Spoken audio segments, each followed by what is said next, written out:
out what I'm driving in yet?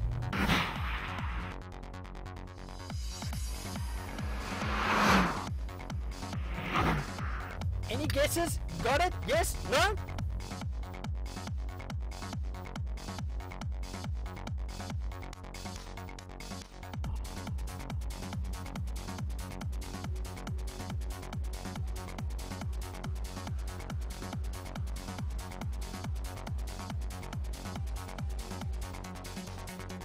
Well, for those of you that have not quite figured out what this is yet, in simple terms, this is the derivative of the already launched 4th generation Opel Corsa. However, this is what we like to call the pocket rocket. We went to Swartkops to go and see what this pocket rocket is capable of. Before we go into detail on this pocket rocket, let's look at the history. The very first Opel Corsa was launched in 1993, replacing the Opel Kadett C City. However, this little vehicle never made it to the shores of South Africa. This did not mean that the appearance of the new Opel Corsa was in any way unsuccessful. In actual fact, under the Vauxhall brand, it was known as a Nova in the UK. In Australia, it was marketed under the Holden brand, and Chevrolet in some other countries. But here in South Africa, we prefer to call them Opel Corsas, and this specifically being the Opel Corsa OPC.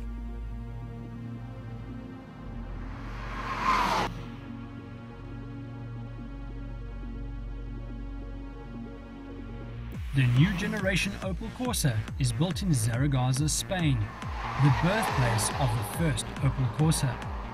This particular model comes with an OPC badge and is the top of the range, as well as being the most powerful Opel Corsa ever built. This new Opel Corsa OPC is fitted with a 1.6 litre double overhead cam power plant. If you were confused to why this vehicle is capable of producing impressive figures such as 141 kilowatts, 230 newton meters of torque, a 0 to 100 in an impressive 7.2 seconds, and a top speed of 225 kilometers an hour, that would be because the 1.6 litre petrol motor is fitted with a turbocharge and everything you would expect from the OPC range. As this is the top of the range, it definitely does not lack. The styling most fitted to a boy racer type may not suit everybody. If soft and fuzzy is what you're looking for, then this is definitely not the vehicle for you.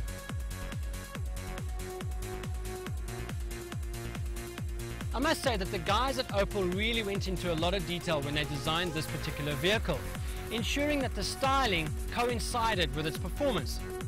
Now this is apparent with its bold front and rear aprons and distinct intake grills. At the rear, a rather stylish triangular tailpipe and somewhat aerodynamic exterior mirrors, all planted firmly on the ground with 17-inch alloy wheels. The sportiness certainly follows in the interior, as equally seen with the exterior. Fitted with chrome rings around the instrumentation, color-coded rings around the air vents, and not forgetting a well-molded leather steering wheel that snugly fits a driver's hand. But this does not end there. With the development by Opel and Recaro, the Corsa OPC is fitted with somewhat comfortable racing seats that give you the hug when and where needed. But perhaps the only downside is that of what our lady crew found, that the integrated headrest is slightly tilted too far forward, causing early discomfort on one's neck. Although this vehicle oozes with high performance in and around, another aspect that really makes this vehicle more enjoyable is the technology fitted within. Fitted with a radio, CD, MP3 or iPod fittings found within driver's reach, you're more than able to keep up with your entertainment. But it's the safety technology within this vehicle that really makes the impression. Fitted with CBC, SLS, ABL, PRS, and imagine every other abbreviation I could come up with. Man, well luckily I've got a manual with me that kind of explains some of these abbreviations. Let's check it out.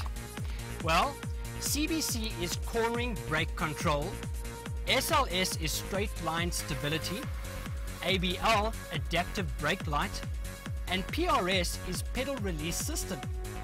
Now all of this just simply means better control over your vehicle in most conditions.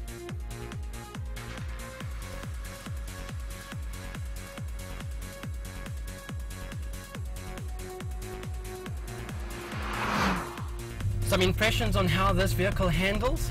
Simply this. It's like a magnet to the road.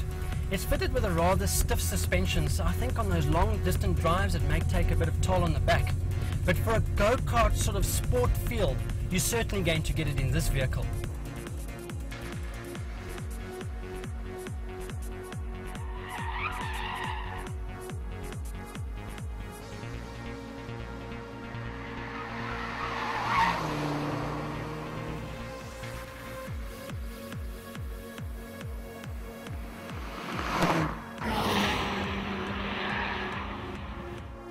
One problem though, on taking corners and things like that with the turbocharged 1.6 litre, it tends to give a little bit of torque steer, so for those of you that lacks that bit of experience behind the wheel, watch out for that.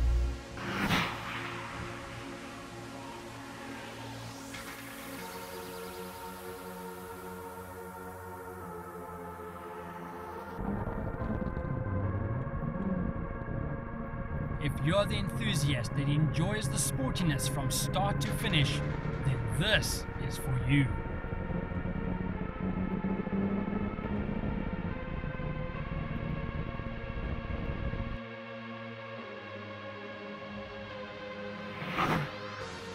This is one of those test vehicles that I must say we really hate having to give back to the manufacturer. So our conclusion is simply this. Opel claims that the OPC models are high-performance vehicles that infuses the brand with passion and emotion. Well, it makes all the sense in the world to integrate the OPC strategy with a much-loved Corsa, making it more enjoyable and exhilarating for any young or enthusiastic driver. At the price of $229,900, it's sure worth the price of what you're getting. We've got to be honest, we basically had no dislikes on this little superb hatchback and thus gave it 5 Wicked Wheels rating.